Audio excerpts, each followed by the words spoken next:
ನಮಸ್ತೆ ಎಲ್ಲರಿಗೂ, ನಾನು ನಿಮ್ಮ ರತ್ನ.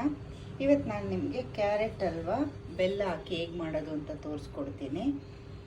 ಈ ಕಪ್ಪಲ್ಲಿ ನಾನು ಬೆಲ್ಲ ತೊಗೊಂಡಿದ್ದೀನಿ. ಸೇಮ್ ಅಳತೆ 2 ಕಪ್ಪು ಕ್ಯಾರೆಟ್ ತುರಿದಿಟ್ಕೊಂಡಿದ್ದೀನಿ. ಒಂದು 50 ಗ್ರಾಮಷ್ಟು ಕೋವಾ, ಗೋಡಂಬಿ, ದ್ರಾಕ್ಷಿ, ಏಲಕ್ಕಿ ಪುಡಿ ಮತ್ತು ತುಪ್ಪ ಮತ್ತು ಅರ್ಧ ಗ್ಲಾಸ್ ಹಾಲು ತೊಗೋತೀನಿ.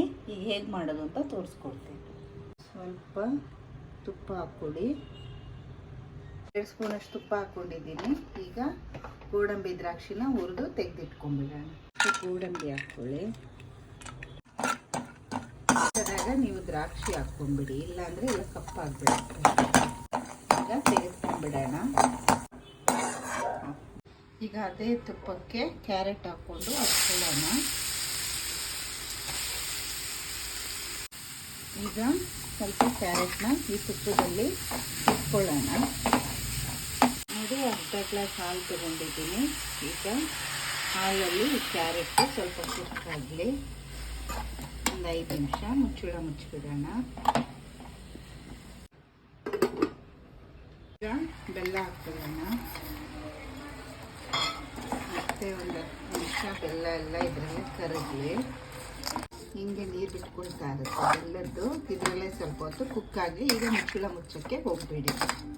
ಎಲ್ಲ ಕರಗಿ ಈಗ ನೀರು ಥರ ಇದೆ. ಟೆನ್ಷನ್ ಆಗೋಕ್ಕೆ ಹೋಗ್ಬೇಡಿ. ಇದೆಲ್ಲನೂ ನಾವು ಮುಚ್ಚಳ ಹಾಗೆ ತೆಗೆದಿಟ್ಟಿದ್ರೆ ಎಲ್ಲನೂ ಗಟ್ಟಿ ಆಗುತ್ತೆ. ಸೊ ಹೊಸ್ದಾಗಿ ಫಸ್ಟ್ ಟೈಮ್ ಕುಕ್ಕಿಂಗ್ ಕಲಿಯೋರೆಲ್ಲ ಟೆನ್ಷನ್ ಮಾಡ್ಕೊಳಕ್ಕೆ ಹೋಗಬೇಡಿ.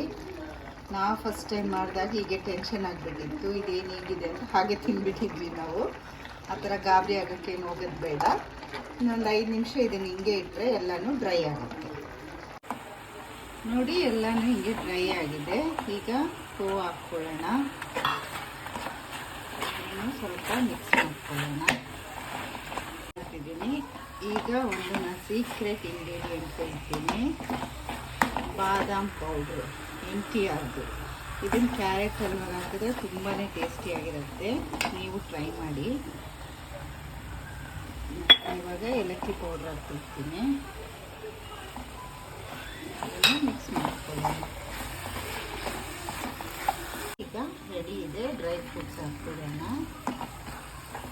ಈಗ ನಿಮ್ಮ ಕ್ಯಾರೆಟ್ ಹಲ್ವಾ ರೆಡಿ.